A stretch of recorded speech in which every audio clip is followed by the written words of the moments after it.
Hi everyone, tonight on the program, Ministry of Food and Agriculture doing everything possible to moderate spread of bird flu as 600 birds are culled by vets at Klagong, a suburb of Tema.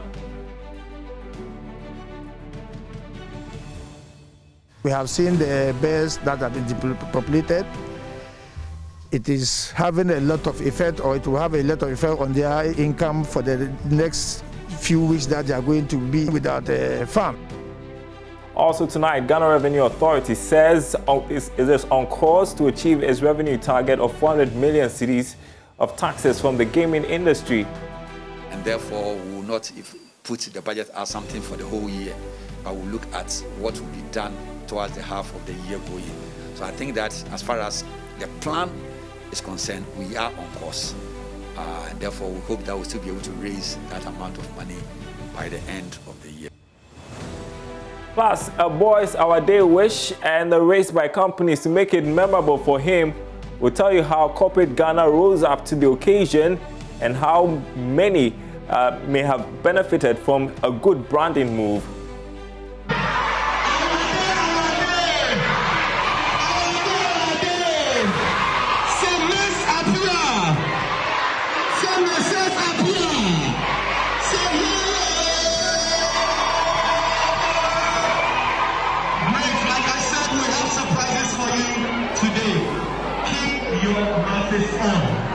Don't remove your mask. Today is our day. Unfortunately, you can't count down as usual because of COVID-19.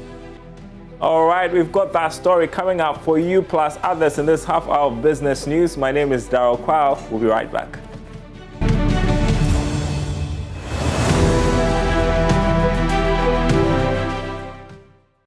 In our first story tonight, the Ministry of Food and Agriculture is doing everything possible to stop the spread of bird flu. Close to 5,000 birds have been destroyed, and officials have restricted the movement of poultry after nearly 6,000 were found to have died of the highly pathogenic H5N1 avian flu. At Klagong, a suburb of Tema here in the Greater Accra region, about 600 birds have been culled by the Veterinary Services Directorate to moderate the spread of the disease. Deputy Minister for Agriculture, Mohammed Hadi Taferu, says the move indicates government's resolve to contain the spread of bird flu. My colleague Emma Davis has more in this report. The Ministry of Food and Agriculture, together with the United States Department of Agriculture and the Food and Agriculture Organization, farms in Accra to cull birds infected with bird flu. Speaking media, Deputy Minister for Agriculture, Mohammed Hadi Taferu, disclosed that the farmers played a role in the spread, but emphasized his outfit's resolve to containing the spread of the influenza. We have seen that largely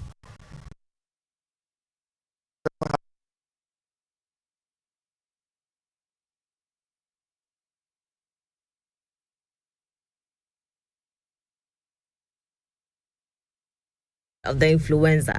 In our observation, we have seen that largely the farmers themselves have to be blamed in to a large measure of this challenge that we are facing. We have seen the birds that have been depopulated. It is having a lot of effect, or it will have a lot of effect on their income for the next. The Ghana Revenue Authority says it is on course to achieve its revenue target of 400 million cedis of taxes from the gaming industry. Commissioner General of the GRA, Reverend Amishadai Osoma, made these comments during the signing of an MOU between the GRA and the Gaming Commission to harness revenue from all taxable sources.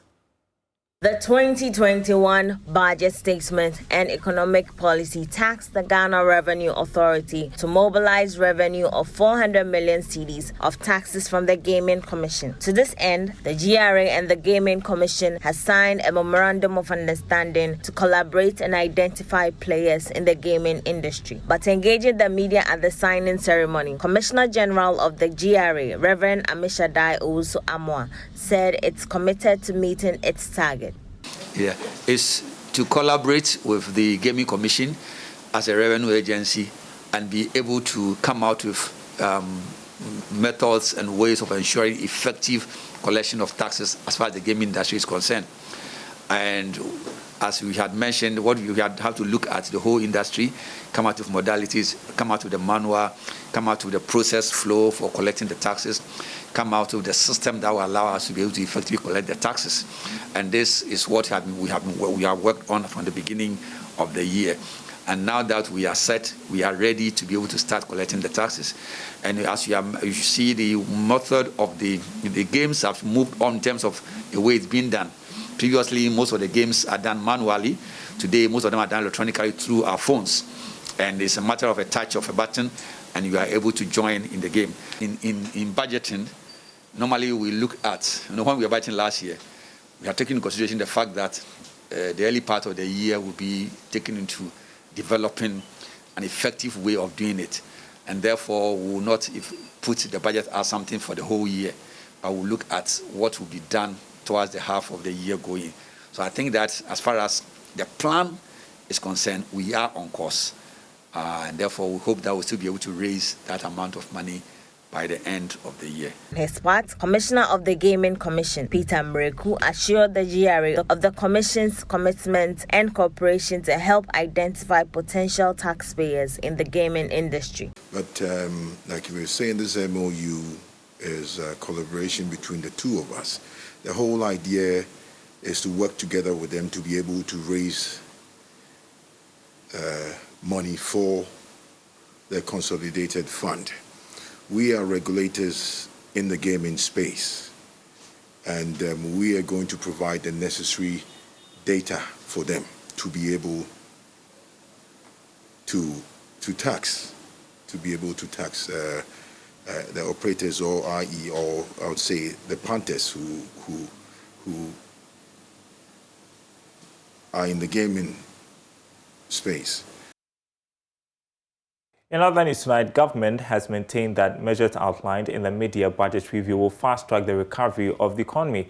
Finance Minister Ken Ofori-Atta rolled out programs that will address revenue leakages, check rise in expenditure, and create the required jobs. However, there are concerns about the timing of these measures amongst other decisions. But speaking of PM Express, Deputy Finance Minister Abnao Sayasari insisted these programs have been well targeted. It's true. The last speaker mentioned about the flat rate tax. It's something we are reviewing because we've gone round, and these are some of the concerns that our stakeholders are raising, and it is something that we are looking at, and we believe that in the short to medium term we will have something in that regard. So Madam, sorry. So how soon? If you're going to review it next budget? No, it is something. No, before you do these things, you need to engage your stakeholders. Okay. We have met the various stakeholders, and it is being assessed. And so I believe that in the short to medium term, we hear from government on this flat rates or making tax as easily accessible for everyone to be able to pay. And then another panel also mentioned the impact of all these programs that government is embarking on. When you look at the implementation of the national ID and linking it to our passports, our driver's license, and you having your tax identification number. Previously, the thing for the total population of this country was around 5.5 million. Now, with the introduction of the NIA and all these other interventions, we have about 15 million people with their tax identification numbers. So clearly, we are expanding or increasing the tax nets. Well, speaking on the same program, economist Dr. Abel Texan was excited about that government was measured on expenditure for the rest of the year and rather making job creation a major priority. We're excited that our economy has looking like we're moving on the road to more growth, and expecting that by 2023 we would have made a lot of gains in terms of our macro stability and so on and so forth. The pandemic hit in March, and of course, every country in the global economy had to struggle with having to lose some revenue and having to incur extra expenditure to the extent that our GDP went up. In the 2021 budget, the alternative for government was, so how are we going to do this? Are we going to borrow all along and fund whatever deficits, or we combine the two alternatives that we have? Structurally, that is how most African economies have been built. Not until we are able to formalize most of our economic activities and rely on direct taxes by collecting income taxes, we are going to always, as much as possible, combine some tax revenue generation with some borrowing. I would not, for one moment, pretend that this government can develop this economy without borrowing. I mean, we need to take a second look at the structure of our economy. And the transformation that we need in this economy is to create jobs, formalize the economy, and then begin to collect revenue. When the economy has expanded and jobs have been created, we are going to move to the next phase of the structural transformation, where we are going to be able to raise enough revenue that our appetite for borrowing will decline, and we are going to look beyond aid. So I was excited about the next stage of the CARES program and the precise policies the minister outlined that the government was going to pursue. Meanwhile, financial consultant Charles Mensah has maintained that young entrepreneurs in rural areas should also be given much consideration in relation to the job creation agenda. It's that there are quite a number of positives in it, especially the ones to do with technology. GRA, Registrar General, the digitalization of the system. So it makes it interesting. I have experience. Some of my clients were to pay your taxes, not exactly how much you ought to pay or you are paying, but then the processes have been reduced in such a way that it's easier for you now to log on and make the necessary payment. So it makes things very interesting. The point about Ghana Enterprise Agency, for instance, I like the way the minister put it, but I would love to suggest that, you see, some of the jobs can be created in the rural areas. So I always love linkages. Is it possible to link the Apex Bank to the Ghana Enterprise Agency? Because the rural banks are all over the place. They have the Apex Bank. If anything would happen positively, then we must link them. But I didn't hear anything in the budget review for the rural banks because they are there. And they deal with the people directly in the rural areas. So if we deal with them positively, it will keep the rural-urban migration. And it's very, very important that we look at this thing. Well, away from that, the Ministry of Lands and Natural Resources has said that a new task force will be formed and deployed to control small-scale mining operations in the country. The task force will specifically ensure legally registered small-scale miners are working within the remits of their licensing. The composition of the task force remains unclear, but members of the Ghana National Association of Small-Scale Miners are expected to be part. Nanaya Ojima has more in the following report. With scanning equipment, the task force is expected to scan documentation displayed openly to ascertain authenticity. Miners are expected to put up physical structures in the concession, including a clinic, to make mining professional and ensure safety of staff. Deputy Minister of Lands and Natural Resources, George Mirkuduka, says the task force will work towards ensuring the miners work within the remits of the law. A task force, no? Ba betie no. Boa me betumi ahye mo ne say, mo task force amowo no. Ye nya wo mu ye de mo beka. With the task force we are setting up, the pledge is that the association's task force will not be left out. The task force do not need the owner of the concession before they work there. They only scan the documents displayed on the mine. They will also inspect that the mining is done responsibly.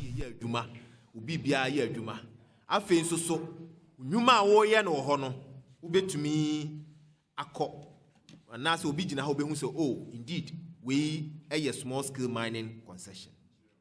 The Ghana National Association of Small-Scale Miners has accepted an offer to have its members on the task force. Already, the association is using self-drafted regulations to ensure its members mine responsibly. Abdul Razak Al-Hassan speaks for the association.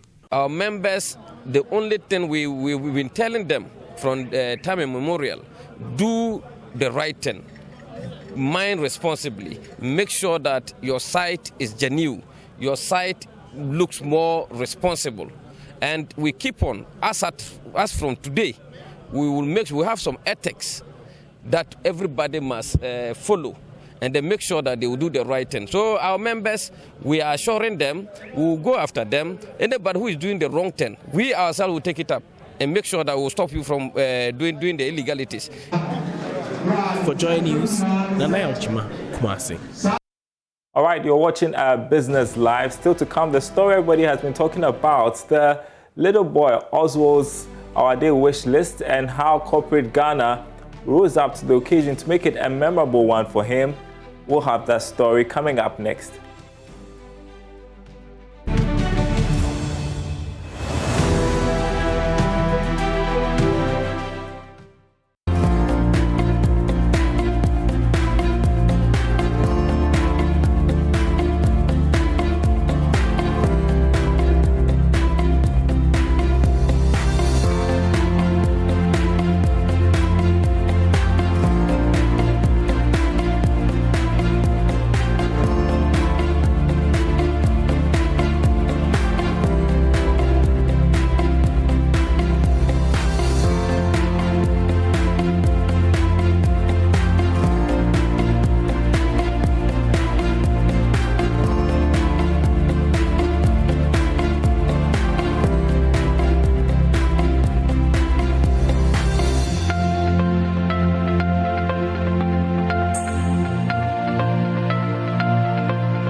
Well, that was a look at the commodity market as we end this week. Now, let's tell you about the story everyone is talking about. It was a boy's wish and the race by companies to make it memorable for him. When Class 3 people, Oswald wrote a passionate day list to his mom. He did not know the letter would go viral on social media platform Twitter and trigger an endless list of donations on the last day of school before recess. Maxwell Agbagwa was at Christ Ambassador School to witness everything, and Maxwell, corporate Ghana definitely rose up to the occasion.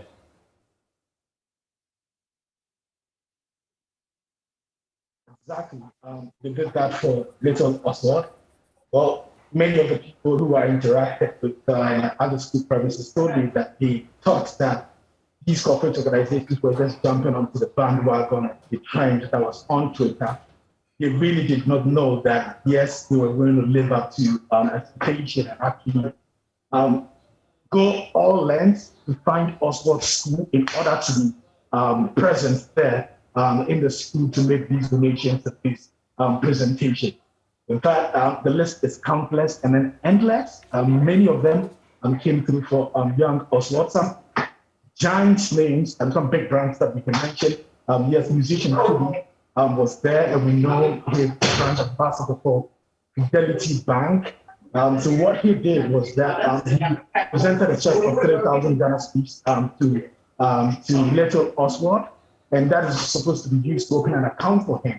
We know he's also a brand ambassador for Samsung Ghana. So he gifted Oswald an iPad as well. We know that many of that has been coming through for him. In fact, running mate in the 2020 election, in the 2020 election, Professor Nana Junopukwa also sent through her donation of an iPad. In fact, CocoBot was also the KFC. They were there. In fact, they started also on Twitter that they were going to do these donations and presentations. They were all there to make sure that the day was memorable for little Oswald. But many of them were speaking to tell me that they really do not, really are not focusing on marketing, their company, but they just feel that this is a passionate lead from a boy who wants a memorable our day gift. And they think that they are in the position to do that. And that is why they come through for him to make this day a red letter day for him, a memorable day for him. All right, Max Ogwawa, thank you so much. So the company is saying that, well, it's not a marketing sort of a thing, but it's just to make this a memorable day for Oswald. Well, the branding experts are having a take on this. We're going to hear the thoughts of Emmeline Date, who is a brands expert, and Stephen Nasser Bwedi, who is a digital marketing and communications consultant. Interesting how something so touching and so deep can be very impactful on the minds of people. Companies thrive on customers, and anything to get customers on board, companies will jump on it. Your customers are basically attracted to you per the perception of what your brand is and how well connected they are to it. And issues like this, when it comes to social issues, very well are things that people really connect with. What other smart way is there than for companies to plug into this beautiful story that is trending over social media, for them to see how relevant they are to social issues, bearing in mind that customers respect companies and even expect companies to be socially responsible. So yes, corporate Ghana is doing well. If you can see, so many people have seen what is happening, and you can imagine how many people get to know about these products that some of us have never heard about before. So it is a very strategic way to position your brand in the right direction. Great. That's quite interesting. But of course, gentlemen, how do we draw the line between profiteering and corporate donations? I think you're right. It's very good for corporate Ghana and for brands everywhere to take advantage of such opportunities. The challenge, though, is that it's not a good story for everyone. Every brand can actually do very well, because the reality is that customers expect their brands to be sympathetic, to give, and not be seen to be opportunistic. And that's what is coming off, with some of the activities that are being done. So it's all right to jump on and want to donate to the school. That's great. But the way some brands have executed it, I think they need to rethink it, because brands can punish you, customers can punish you when they feel that you're just taking advantage of the opportunity. Like, I've seen some of the videos. They've already set it on the school premises, and they're all over the place, and they're even being disruptive. We've also seen some brands that are not related in any way to the conversation jumping up, like condom brands. Now that's the challenge there. So you don't want that, because people expect brands to do their CSR and to give to society in the quiet. Even going there to pull up banners and stuff, it's a bit pushing it, but we may allow that. Well, so the thoughts of branding experts there. Well, at the end of the day, little Oswald was happy, and we are happy for him as well. What a way to end this week. That's it for Business Live. Thanks for watching. More news on our website, myjoyonline.com/business. My name is Darryl Kwao. Thanks for watching. Enjoy your weekend.